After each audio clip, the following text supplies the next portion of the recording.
He wanted a virgin bride, but the cowboy froze when she taught him the first night. The gunshot shattered the morning silence before Jake even reached for his coffee. He dove behind the water trough as splinters exploded from the porch post where his head had been seconds ago. 3 riders burst from the tree line, guns blazing, kicking up dust clouds that rolled across his property like thunder. Jake's ranch hand, Danny, came running from the barn with a rifle but took a bullet to the shoulder before he could aim. The kid went down hard. Jake fired twice from behind the trough, dropping one rider from his saddle. The other 2 split up, circling the house from opposite sides. This wasn't random. They knew exactly where to hit him. Jake crawled through the dirt toward Danny, grabbed the boy's collar, and dragged him behind a stack of hay bales. Blood soaked through Danny's shirt, spreading fast. The kid's face had gone white. "Who sent you, Jake?" wanted to shout, but there wasn't time for questions. A rider appeared around the corner of the barn, and Jake put a bullet through the man's chest before he could get a shot off. The 3rd rider wheeled his horse and took off toward the hills, smart enough to know when the odds had turned. Jake tied off Danny's shoulder with a strip of cloth torn from his own shirt. The wound looked clean, straight through the muscle. Lucky. The kid would live if infection didn't set in. He walked over to the 2 dead men lying in his yard. Didn't recognize either of them. Young faces, maybe 20 years old, with expensive guns and good horses. Someone had paid them well. Jake searched their pockets and found nothing but ammunition and tobacco. No papers, no letters, nothing to say who'd hired them. But Jake knew. He'd known for 3 weeks now, ever since he'd refused to sell his land to Carter Donovan, the biggest ranch owner in 3 counties. Donovan wanted the water rights that came with Jake's property. The creek that ran through Jake's land fed into the valley below, where Donovan ran 5,000 head of cattle. Without that water, Donovan's empire would crumble come summer. Jake had told him no, told him this land had belonged to his father and his grandfather before that, and no amount of money would make him sell. Donovan had smiled, shook his hand, and said he understood. That smile had been a lie. Danny groaned from behind the hay bales. Jake helped him into the house and laid him on the couch. He cleaned the wound properly, packed it with whiskey-soaked bandages, and gave the kid a bottle to drink from. Danny took 3 long pulls and passed out. Jake loaded his rifle, his 2 pistols, and filled his saddlebags with ammunition. He wrote a quick note telling Danny to ride to town for the doctor when he woke up, then stepped outside into the mid-morning heat. His horse, a big roan gelding named Copper, stamped nervously in the corral. The smell of gunpowder and blood had him spooked. Jake saddled him quickly, checked the cinch twice, and swung up into the saddle. He knew where Donovan would be. Every Saturday the man held court at his main ranch house, settling disputes among his workers, buying cattle from smaller ranchers, making deals that expanded his reach across the territory. He'd be surrounded by 20 armed men, all loyal, all paid well enough to kill without asking questions. Jake didn't care. Some things couldn't be allowed to stand. The ride to Donovan's ranch took 2 hours through rough country. Jake kept to the high ground, watching for ambushes, but saw nothing except hawks circling overhead and a coyote slinking through the brush. The land here was beautiful in a harsh way, all red rock and scattered pine, with mountains rising in the distance like purple walls. He thought about his father, who'd built the ranch from nothing, who'd fought off Apache raiders and survived 3 droughts and never once considered giving up. The old man would have ridden straight to Donovan's door and demanded satisfaction. Jake aimed to do the same. The main house came into view around noon, a sprawling adobe structure with a tile roof and a courtyard surrounded by a low wall.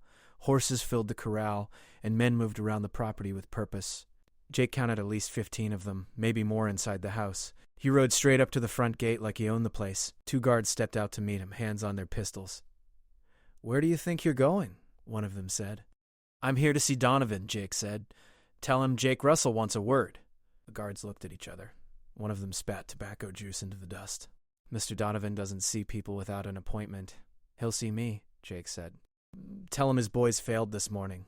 The guard's expression changed. He turned and walked quickly toward the house while the other one kept his hand on his gun, watching Jake with narrow eyes. Minutes passed. The sun beat down. Copper shifted beneath Jake, sensing the tension. The guard came back with another man, older, with a scarred face and cold eyes. This one wore 2 guns and carried himself like someone who'd used them plenty. "Mr. Donovan says you should leave," the scarred man said. "Says there's been a misunderstanding." "No misunderstanding," Jake said. "He sent 3 men to kill me this morning. 2 of them are dead in my yard. I want to hear him say why." The scarred man smiled without warmth. "You got proof of that?" "Their bodies are proof enough. Could be anybody." Lots of desperate men in this territory. Jake's hand moved toward his pistol, but he stopped himself. Getting killed in Donovan's courtyard wouldn't help anything. He needed the law on his side, needed witnesses, needed to do this right. "Tell Donovan I'm riding to town," Jake said. "Tell him I'm bringing the sheriff back here with a warrant. And tell him if he runs, I'll find him."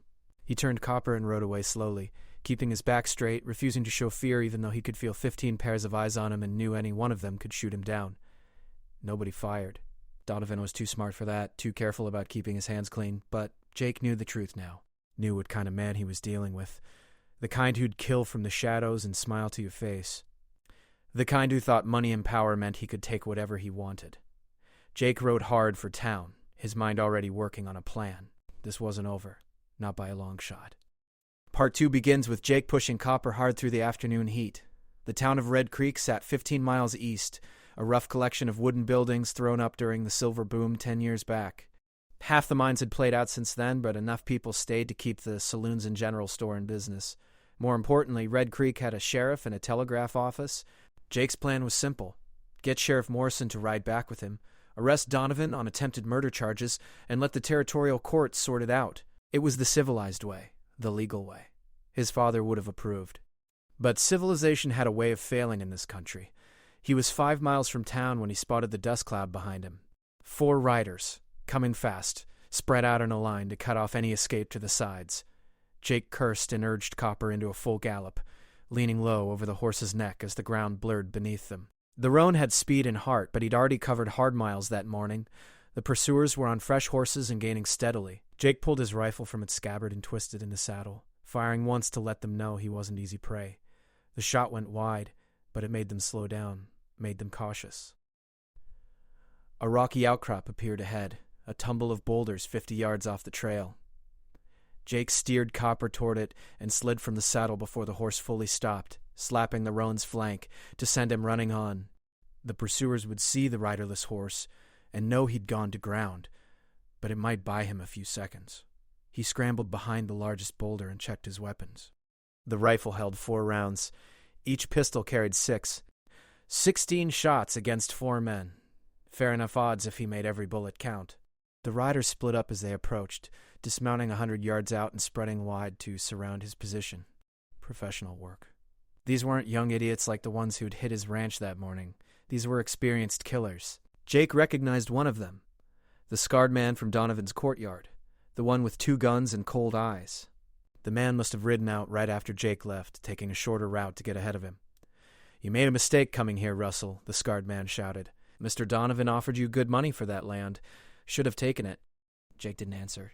Talking just gave away his exact position. A gunshot cracked and rock chips sprayed near his head. They were testing him, seeing if he'd panic and fire back wildly.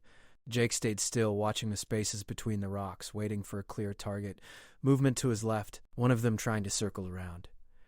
Jake tracked him with the rifle, leading the target, waiting for the man to step into the open. When he did, Jake fired. The man went down clutching his leg, screaming. Not a killing shot, but it took him out of the fight. 3 left. Return fire came from 2 directions, bullets winding off stone and kicking up dirt. Jake rolled to a new position behind a different boulder. They were closing in, tightening the noose. He needed to change the game. Jake pulled off his hat and set it on a stick, raising it slowly above the rock line. 2 shots hit it immediately. While they were focused on the hat, Jake popped up 10 feet away and fired twice with his pistol, hitting one man in the shoulder and forcing another to dive for cover. 2 left, and one of them was injured. The scarred man had gone quiet. Jake scanned the rocks but couldn't spot him. That worried him more than the gunfire. A smart enemy was more dangerous than a loud one. Minutes crawled past. The sun hammered down. Jake's canteen was on Copper's saddle, long gone. His mouth tasted like copper and dust. The wounded man who'd been screaming had gone silent, either passed out or dead. Then Jake heard it, the soft scrape of a boot on stone behind him. He spun around, and there was the scarred man, 15 feet away, both guns drawn and pointed. Jake's pistol was in his hand, but not aimed. He was dead, and he knew it. The scarred man smiled. "Nothing personal," he said. A gunshot echoed through the rocks. The scarred man jerked and looked down at the red stain spreading across his shirt. He looked back up at Jake, confused, then collapsed. Jake stared past the fallen body and saw a woman standing on top of the rocks, a smoking rifle in her hands. She was young, maybe 25, with dark hair tied back and eyes like flint. She wore men's clothing, dusty and worn from hard travel. "You're welcome," she said, climbing down from her perch. "Who are you?" Jake asked. "Name's Kate Morgan. I've been tracking these men for 3 days." "Why?"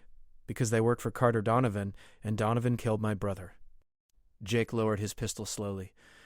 The remaining hired gun, seeing his leader dead and his partners down, threw his weapon aside and raised his hands. Kate kept a rifle on him while Jake tied the man's wrists with rope from the scarred man's saddle. "Your brother," Jake said. "What happened?" Kate's jaw tightened.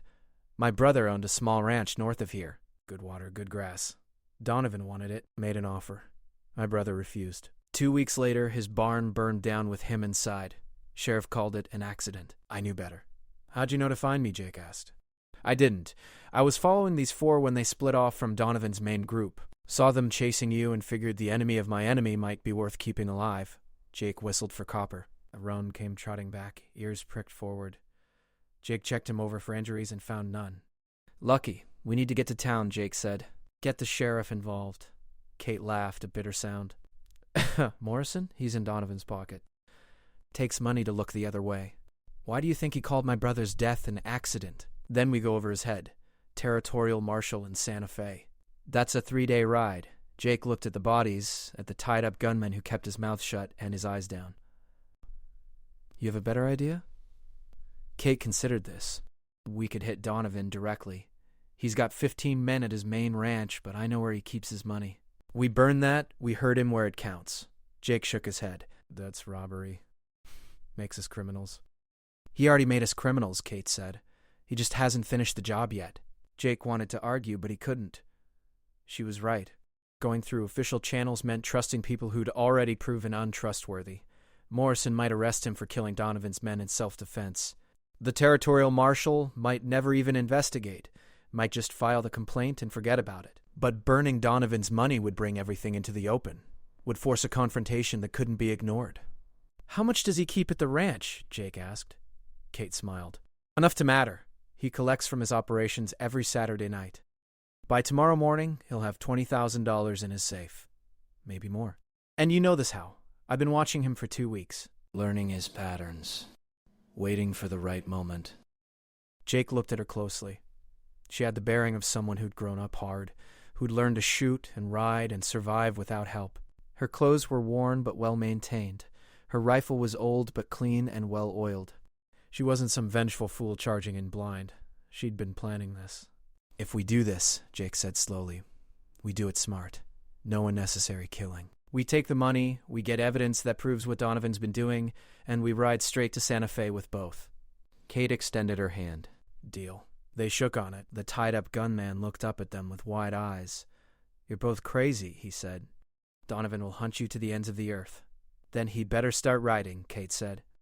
They loaded the wounded men onto horses and sent them stumbling back toward Donovan's ranch with a message. "Tell your boss we're coming. Tell him to clear out while he still can." Jake doubted Donovan would listen. Men like him never did. They believed their money and power made them untouchable right up until the moment everything fell apart. He and Kate rode toward Red Creek as the sun started its descent toward the mountains. They needed supplies, fresh horses, and a plan that would keep them alive past tomorrow. The town appeared as a dark smudge against the desert, smoke from cooking fires rising into the orange sky. Jake felt a knot of tension in his gut. Everything was about to change. His quiet life ranching cattle was over. He'd crossed a line this morning when he killed those men, and there was no going back. Part of him regretted it. Part of him felt more alive than he had in years. Kate rode beside him in silence, lost in her own thoughts, probably thinking about her brother, about revenge, about all the things she planned to do to Donovan when she finally caught up with him. They dismounted at the edge of town and walked their horses down the main street. A few people glanced at them, but most folks minded their own business. That was the way of frontier towns. Ask too many questions, and you might learn things you didn't want to know. The general store was still open. Jake bought ammunition, dried beef, hardtack, and 2 canteens. Kate purchased the same, plus a box of matches and a length of rope. The store owner, an old man named Hutchins, eyed them suspiciously but took their money without comment. They found a small boarding house run by a widow named Mrs. Reeson, Chen. She gave them 2 rooms on the 2nd floor and promised supper in an hour. Jake paid in advance and carried his saddlebags upstairs. His room was simple. A bed, a chair, a wash basin. He stripped off his dusty shirt and washed his face and hands, watching the water turn brown with dirt and dried blood. His reflection in the small mirror looked older than his 32 years. Hard living did that to a man. Someone knocked on his door. Kate. "We should talk about tomorrow," she said. Jake let her in. She'd cleaned up too, though she still wore the same trail clothes. She sat in the chair while he sat on the edge of the bed. "Donovan's ranch is built like a fort," she began. "Adobe walls, good sightlines, plenty of men with guns. We can't just ride up and demand he surrender." Jake nodded. "So we don't. We wait until dark, slip in quiet, get to the safe, and get out before anyone knows we're there. The safe is in his office on the second floor of the main house. 2 guards on the front door, 2 more patrolling the grounds. The office has a window facing the back courtyard." "You've done your homework," Jake said. Kate's expression hardened. "I told you I've been planning this for 2 weeks." They spent the next hour going over every detail. Guard rotations, the layout of the house, escape routes. Kate had mapped it all in her head with the precision of a military scout. Jake found himself impressed despite everything. Mrs. Chen called them down for supper. It was simple fare, beans and cornbread and coffee, but it tasted good after the day they'd had. They ate quickly and went back upstairs to rest while they could. Jake lay on his bed fully clothed, his pistol on the nightstand within reach. Sleep didn't come easy. His mind kept replaying the morning's gunfight, the feel of the trigger under his finger, the way those men had fallen. He'd killed before, during the range wars, 10 years back, but it never got easier. Never should get easier. He must have dozed off because suddenly Kate was shaking him awake. "It's time," she whispered. Midnight. The town was dark and quiet, except for the saloon down the street where piano music and laughter spilled into the night. Jake and Kate slipped out the back door of the boarding house and retrieved their horses from the stable. The ride to Donovan's ranch took 90 minutes in the darkness. They left their horses tied in a grove of cottonwoods a quarter mile out and approached on foot, moving slow and careful through the scrub brush. The ranch house loomed against the stars, lights burning in several windows. Jake counted 4 guards visible, 2 at the front entrance and 2 walking the perimeter. Kate had been right about the security. They circled around to the back where the courtyard wall stood lowest. Kate went up first, pulling herself over with practiced ease. Jake followed, dropping down into shadows on the other side. The window to Donovan's office was 20 feet up the exterior wall. An old oak tree grew close enough to maybe reach it. Jake tested the lowest branch, and it held his weight. He climbed slowly, careful not to make noise, until he was level with the window. It was locked, but the wood frame was old. Jake used his knife to work the latch free. The window swung open with a soft creak that sounded loud as thunder in the quiet night. He climbed through into darkness. Kate followed. They stood still, listening, waiting for shouts or footsteps. Nothing came. Kate struck a match, and they saw the office in flickering light. A large desk, filing cabinets, leather chairs, and there in the corner a black iron safe as tall as a man. "Can you open it?" Jake whispered. Kate knelt beside the safe and put her ear against it, slowly turning the dial. She had delicate fingers and a good ear. 5 minutes passed, then 10. Jake watched the door, his heart hammering. Click. The safe door swung open. Inside were stacks of money, more than Jake had ever seen in one place. But there was also something else. A leather ledger, thick with pages. Kate pulled it out and flipped through it by matchlight. Her eyes went wide. This is it. Every bribe he's paid, every deal he's made, every crime he's ordered. It's all here in his own handwriting. They heard boots in the hallway outside. Multiple men, moving fast. The door burst open and lamplight flooded the room. Carter Donovan stood there with 6 armed men behind him, a smile on his face that made Jake's blood run cold. "I've been expecting you," Donovan said. Part 3 starts with Jake and Kate trapped in the office, 6 guns pointed at them, nowhere to run. Jake's hand moved toward his pistol, but Donovan raised a finger and shook his head. "I wouldn't," Donovan said. "My men are nervous tonight. Might accidentally shoot you both before I get a chance to hear your explanation for breaking into my home." Jake kept his hands visible, his mind racing through options. None of them were good. The window behind them was too far to reach before bullets started flying. The door was blocked. They were caught. "How did you know we'd come tonight?" Kate asked. Donovan walked into the room, his men staying in the doorway with their weapons ready. He moved like a man completely in control, which Jake supposed he was. "Because I know people," Donovan said. "I know that when you push them hard enough, they don't run to the law. They run straight at you. It's pride, I think. That stubborn frontier pride that gets so many fools killed." He gestured at the open safe, at the ledger in Kate's hands. "I left that window unlocked on purpose," he continued. "Posted extra guards where you could see them so you'd think the back was the weak spot. Even left the ledger in the safe where you'd find it. Everything you discovered tonight I wanted you to discover." Donovan smiled. "Because now, when I kill you both, it will be completely justified. You broke into my home, attempted to rob me, and died resisting arrest. Sheriff Morrison will write it up that way and nobody will question it. Your lands will be auctioned off to pay your debts, and I'll buy them at a fair price through a third party. Clean and legal." "You're making a mistake," Kate said quietly. Donovan turned to look at her.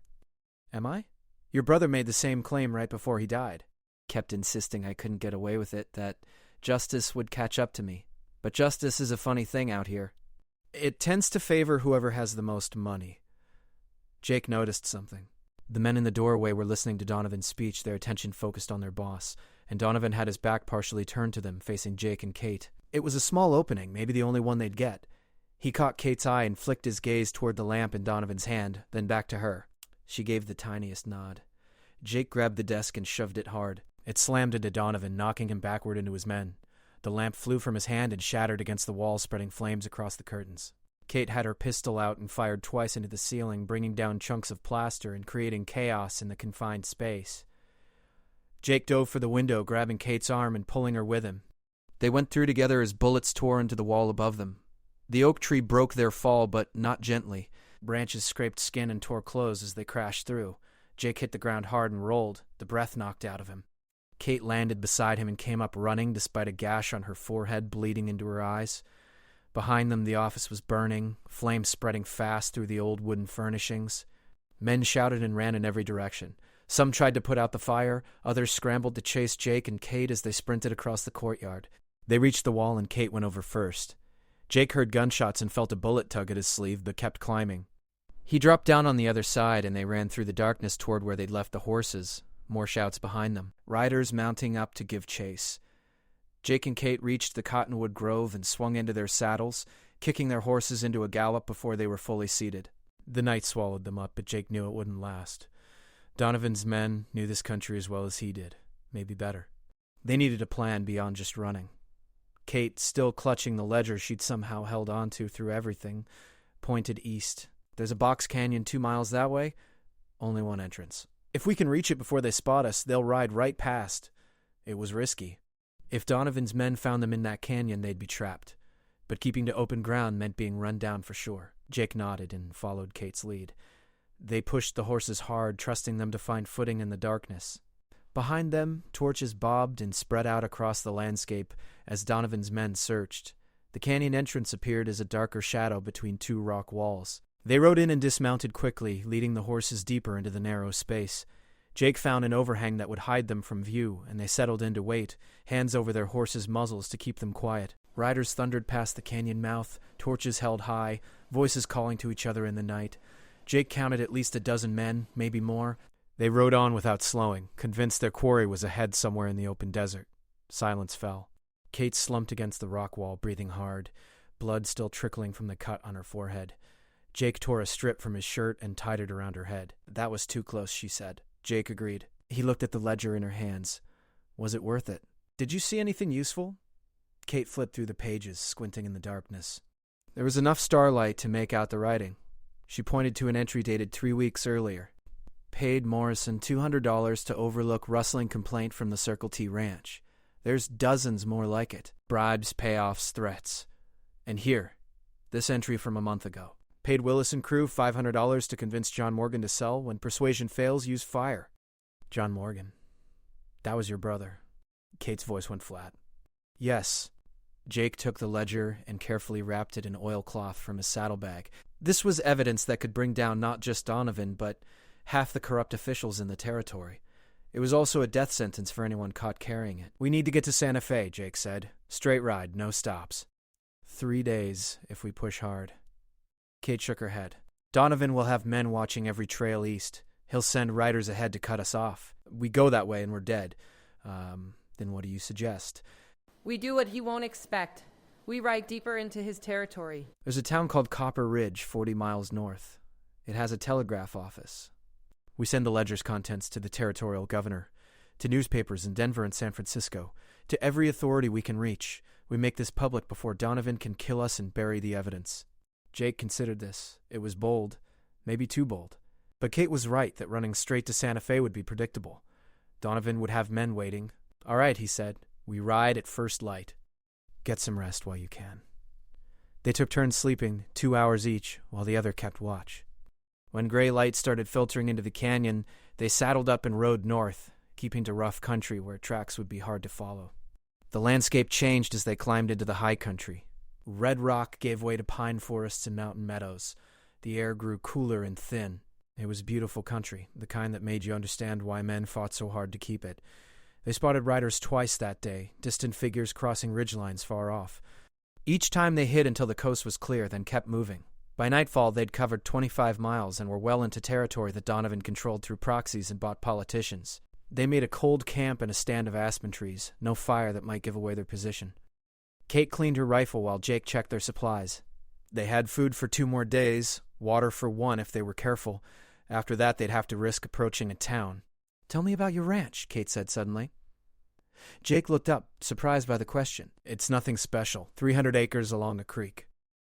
Good grass, small herd, maybe 200 head. House my grandfather built with his own hands back in '58. Sounds nice." It was. "Might still be if we live through this."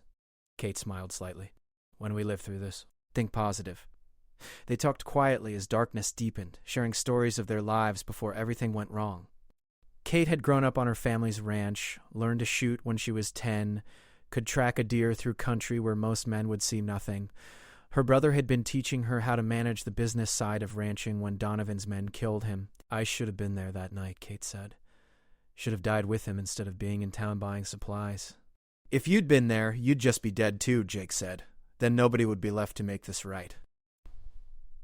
She didn't answer, just stared up at the stars through the aspen branches. They slept in shifts again and woke before dawn to find frost coating the ground. Winter was coming to the high country. They needed to finish this business and get to lower elevation before the first real snow. The second day's ride was harder. They crossed 3 separate ranches, all owned by men who worked for Donovan or owed him money. They had to move slow and careful, avoiding ranch hands and line riders who might recognize them. By afternoon, they could see Copper Ridge in the distance, a small mining town clinging to the side of a mountain like a barnacle on a ship. Smoke rose from dozens of chimneys. Jake counted at least 50 buildings, bigger than he'd expected. They approached from the north side, coming down through the timber to avoid the main road.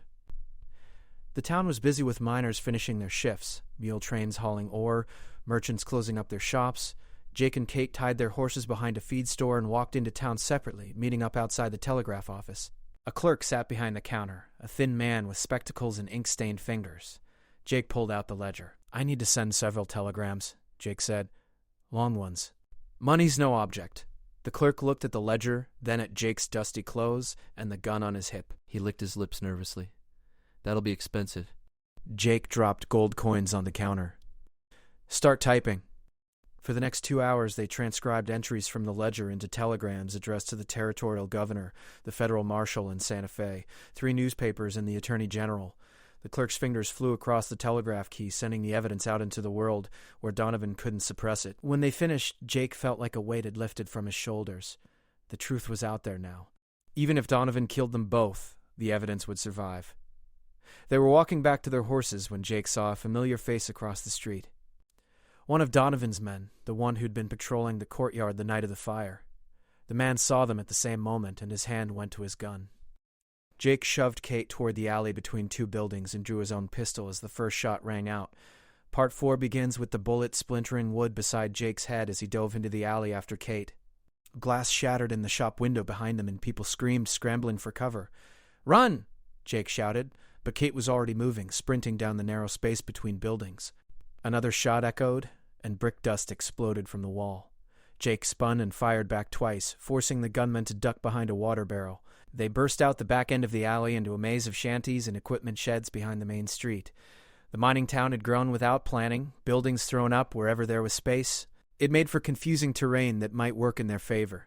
Jake grabbed Kate's arm and pulled her behind a tall pile of lumber. They crouched there, breathing hard, listening. Footsteps pounded nearby. Multiple men now. The gunman had called for help. "We need the horses," Kate whispered. "Too risky. They'll be watching." Then we're trapped in this town with Donovan's men hunting us. Jake peered around the lumber pile. He counted 5 men spreading out through the backlots, guns drawn. More would be coming. In a mining town like this, Donovan probably had 24 men on his payroll. There was a mine shaft entrance 50 yards away, a dark hole in the hillside with old timber supports and piles of tailings around it. Looked abandoned. There, Jake said, pointing. They ran for it in a crouch, using buildings and equipment for cover. Behind them, someone shouted and guns fired. Jake felt something tug at his boot and realized how close that had been. The mine entrance swallowed them into darkness. The air turned cool and damp, smelling of earth and old timber. Jake struck a match and saw a tunnel stretching into the mountain, shored up with rotting beams that looked like they might collapse any second. "You sure about this?" Kate asked. "You have a better idea. Come now." They moved deeper into the tunnel, Jake lighting matches every few yards to see. The ground sloped downward, and water pooled in places. Their footsteps echoed weirdly in the confined space. Behind them, light appeared at the entrance. Men's voices, arguing about whether to follow or wait them out. "Keep moving," Jake said. The tunnel branched. Jake chose the left fork at random. It narrowed until they had to turn sideways to squeeze through. The ceiling lowered and Jake had to duck his head. Panic started creeping in at the edges of his mind. They were getting deeper into a mountain with unknown tunnels and only a few matches left. Then the tunnel opened into a larger chamber. Jake's match showed equipment left behind by miners, rusted picks and shovels, broken ore cart wheels, rotted rope, and on the far side of the chamber, another tunnel heading in a different direction. Voices echoed from behind them, closer now. The men had decided to come in. Jake lit another match and they crossed the chamber to the far tunnel. This one was wider and appeared to slope upward. Maybe it led to another entrance, a way out higher on the mountain. They moved as fast as they dared through the darkness. Jake was down to his last 3 matches. If those ran out, they'd be blind in here, and that would be the end. The tunnel twisted and turned. They passed side chambers and shafts, dropping down to unknown depths. The mountain was honeycombed with mining tunnels, decades of men digging for silver and copper and whatever else they hoped to find. Light ahead? Not daylight, but lamplight, flickering yellow in the darkness. Jake and Kate froze. Someone was in here with them. Not behind, but ahead. They crept forward and peered around a corner into another chamber. 3 men sat around a small fire, cooking something in a dented pot. They were rough-looking, dressed in ragged clothes, with the hollow-eyed appearance of men who'd been underground too long. "Claim jumpers," Kate whispered. "Or deserters hiding from the law." The men hadn't seen them yet. Jake started to back away, but his boot knocked a loose rock. It clattered across the stone floor, loud as a gunshot in the enclosed space. All 3 men jumped up, grabbing weapons. Not guns, but mining tools, picks and hammers and a rusty knife. "Who's there?" one of them shouted, his voice cracking. Jake held up his hands and stepped into the lamplight. "Just passing through. Don't want trouble." The men looked at each other uncertainly. The one with the knife, clearly the leader, squinted at Jake. "You're running from someone, I can tell. Donovan's men. We need to get out of this mountain." The leader's expression changed. He lowered the knife slightly. "Donovan," he said, and spat. "That devil owes me 6 months' wages from when his mine boss fired me for complaining about cave-ins." Jake seized the opportunity. "Help us get out of here, and I'll make it worth your while." "How much?" $50 each. Gold." The leader looked at his companions. They nodded.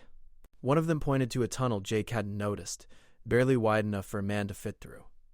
"That goes to the old eastern entrance," the man said. "Hasn't been used in years, but it still connects. Comes out about a mile from town on the far side of the ridge." Jake pulled out gold coins and gave them to the leader. "Can you guide us?" "For this much I'll guide you to China, if you want." The leader took a lantern and led them into the narrow tunnel. They had to crawl in places, squeezing through gaps that made Jake's heart pound with claustrophobia. Kate moved behind him without complaint, though he could hear her breathing fast in the confined space. Water dripped from above. The tunnel was in worse shape than the others, supports cracked and bowing under the weight of the mountain.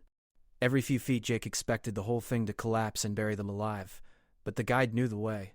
He moved with confidence through twists and turns that all looked identical to Jake. After what felt like hours but was probably only 30 minutes, they saw real daylight ahead. The eastern entrance was partially collapsed, just a narrow opening between fallen rocks. They had to squeeze through one at a time, emerging into afternoon sunlight that felt like a gift from heaven after the darkness. They were high on the mountainside, looking down at forest and ridges rolling away to the east. The guide pointed down the slope. "Follow that deer trail. It'll take you to the main road about 3 miles down. From there you can head wherever you're going." Jake shook the man's hand. "Much obliged." The guide grinned, showing gaps in his teeth. "Anything that hurts Donovan helps me. Good luck to you both." He disappeared back into the tunnel.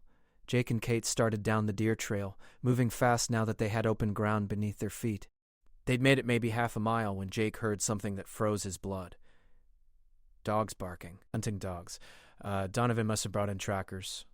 Professional manhunters who could follow a trail through anything. Jake and Kate's scent would be all over that mining town. The dogs sounded close, maybe a quarter mile back. Coming fast. Jake looked around frantically. The forest here was pine and spruce with little undergrowth. No good hiding places, and running would just tire them out before the inevitable. "The creek," Kate said, pointing down the slope. "If we can reach it and follow it downstream, the water will kill our scent." It was their only chance. They ran downhill, half sliding over pine needles and loose rock. Jake's lungs burned. His legs ached from 2 days of hard riding and running. But the barking behind them pushed him on. The creek appeared, a clear mountain stream 20 feet across and knee-deep. They splashed into it and started downstream, trying to move fast without falling on the slippery rocks. The water was ice cold, snow melt from high peaks. Within minutes, Jake's feet went numb. Kate's lips turned blue, but she kept going, determined as ever. They followed the creek for a mile, maybe more. The barking faded behind them. The dogs had lost the scent at the creek bank and were casting around trying to pick it up again. It would buy them time, but not much. The trackers would eventually work out that they'd gone downstream. The creek joined a larger river. Jake and Kate climbed out on the far bank and kept moving east, putting distance between themselves and pursuit. They were deep in wilderness now, miles from any town or ranch. As sunset approached, they found a cave in a rock outcrop and collapsed inside, exhausted beyond words. Kate's teeth chattered from the cold. Jake gathered dry wood and risked a small fire deep in the cave where the light wouldn't show from outside. They huddled near the flames, slowly warming up. Jake checked his remaining ammunition. 4 bullets in his pistol, none for the rifle he'd lost somewhere in the mine. Kate had 8 rounds left. Not much if Donovan's men caught up. "Think the telegrams got through?" Kate asked. They had to. That clerk sent them before the shooting started. What happens now? Jake stared into the fire. Now we wait. Wait for the law to come, for the governor to act, for something to change. Or we can keep running. Try to make it to Santa Fe on our own. Kate was quiet for a long time. Then she said, "I'm tired of running. Tired of letting men like Donovan decide how things go. My brother spent his whole life working that land, and Donovan took it from him like it was nothing. I want to see that man face justice." Jake understood the feeling. His own land, his family's legacy was probably forfeit by now. Donovan would make sure of that. But Kate was right. Running wouldn't fix anything. They needed to see this through. "Tomorrow we head back," Jake said. "Back to Red Creek. If Morrison won't act on what we sent, we'll make him. We'll stand in the middle of town and tell everyone what Donovan's done. That might get us killed." Jake smiled without humor. "We're probably dead already. Might as well make it count for something." They slept in shifts again, though. Jake barely rested. Every sound outside the cave made him jump. Every shadow looked like a man with a gun. But dawn came without incident, and they emerged to find a clear, cold morning. The journey back took 2 days of hard travel through country Jake barely recognized. They avoided settlements and people, living on creek water and the last of their supplies. By the time Red Creek's buildings appeared on the horizon, they were haggard, hungry, and running on determination alone. They rode straight down the main street in broad daylight. People stared. Word had spread about the trouble at Donovan's ranch, about the fire and the chase. Some folks stepped back warily. Others watched with something like respect. Jake and Kate stopped in front of the sheriff's office and dismounted. Morrison came out onto the porch, hand on his pistol. "You two are wanted for arson and robbery," he said. Jake pulled out a folded telegram from his pocket. The clerk in Copper Ridge had given him a copy before everything went bad. "Read it," Jake said, tossing it to Morrison's feet. "Then explain to everyone here why you've been taking Donovan's money to cover up murders." Morrison's face went red. "That's a lie." A crowd was gathering now. Shopkeepers and ranchers and townspeople who'd heard the commotion. Kate raised her voice so they could all hear. Carter Donovan paid Sheriff Morrison $200 to call my brother's death an accident when it was murder. He's paid him dozens of times to ignore rustling, assault, intimidation. It's all documented in Donovan's own ledger. Where's this ledger now? Someone called out. Jake met the man's eyes. It's with the territorial governor in Santa Fe, along with evidence of every crime Donovan's committed. The governor's office confirmed receipt this morning. It was a bluff. They had no confirmation yet, but the crowd didn't know that. Morrison's hand tightened on his pistol. His face showed the calculation of a man trying to decide if murder would solve his problems or make them worse. Before he could decide, more riders appeared at the end of the street. A dozen men, led by Carter Donovan himself. The final confrontation was about to begin. Part 5 opens with Donovan reining in his horse 50 feet from where Jake and Kate stood. The street had gone silent except for the creak of saddle leather and the nervous stamp of hooves. Every person in Red Creek seemed to be watching, waiting to see how this would end. Donovan looked like he hadn't slept in days. His expensive suit was dusty, his eyes were bloodshot, but he still carried himself with that supreme confidence of a man who'd never truly faced consequences. Jake Russell, Donovan called out. Kate Morgan, you're both under arrest for arson, theft, and attempted murder of my men. Jake stood his ground. Your men shot at us first. We were defending ourselves. You broke into my home to get evidence of your crimes. Evidence that's now in the hands of the territorial government. Donovan smiled, but it didn't reach his eyes. You sent some telegrams making wild accusations. That's not evidence. Your ledger is evidence. Your handwriting documenting every bribe, every threat, every illegal deal you've made. A ledger you stole. Even if it says what you claim. Fruit of a poisoned tree, I believe the lawyers call it. Jake felt his confidence waver. Was Donovan right? Had they risked everything for evidence that wouldn't hold up legally? Kate stepped forward. Maybe the ledger won't stand up in court. But what about the miners you shorted on wages? What about the ranchers you forced off their land? What about everyone in this town who's been afraid of you for years? She turned to address the crowd that had grown larger, filling the street. How many of you have lost something to this man? How many have paid his prices and followed his rules because you were scared what would happen if you didn't? Murmurs ran through the crowd. Heads nodded. People exchanged glances. A woman stepped forward, her face hard as flint. He burned my barn 3 years ago when I wouldn't sell my water rights. Sheriff Morrison called it an accident caused by a lightning strike. But there wasn't a cloud in the sky that day. A man in shopkeeper's clothes spoke up. He bought my store for half what it was worth. Said if I didn't sell, accidents might happen in my family. What choice did I have? More voices joined in. A flood of grievances held silent for years finally breaking free. Donovan's face darkened as he realized the crowd's mood turning against him. These are lies, Donovan said, raising his voice. This woman and this drifter are criminals trying to justify their crimes. Sheriff Morrison, I'm ordering you to arrest them. Morrison looked uncertain. The crowd was too big now, too angry. If he tried to arrest Jake and Kate, he might start a riot. Then new riders appeared from the south end of town. 6 men wearing badges, led by a hard-faced man in a dark suit who carried himself with authority. The territorial marshal and his deputies. They rode straight to where Donovan sat his horse. The marshal pulled out a folded document. Carter Donovan, you're under arrest for bribery, corruption, intimidation, and conspiracy to commit murder. The governor has issued a warrant based on evidence submitted by these 2 people here. He gestured at Jake and Kate. Donovan's face went white, then red. This is outrageous. I'm a respected businessman. I know senators. I know the governor personally. The marshal's expression didn't change. Then you should have thought about that before you kept records of your crimes in your own handwriting. We've been investigating complaints about you for months, but we could never get proof. These 2 did us a favor. Donovan looked at his men, clearly thinking about fighting his way out. The marshal must have seen the calculation because he rested his hand on his pistol. Don't make this worse, the marshal said quietly. Come peacefully, and maybe you get a trial. Make trouble, and my deputies have orders to shoot. The moment stretched out. Donovan's men waited for his signal, hands near their guns. The crowd held its breath. Jake slowly moved his hand toward his own pistol, ready for whatever came next. Then Donovan sagged in his saddle. He was beaten, and he knew it. The marshal's men moved in and took his weapons, clapped irons on his wrists. They did the same to Sheriff Morrison, who stood frozen in shock at how quickly his world had collapsed. The crowd erupted in cheers. People who'd been afraid for years suddenly felt safe enough to show their joy. Jake felt Kate grab his arm, squeezing tight, her eyes bright with tears.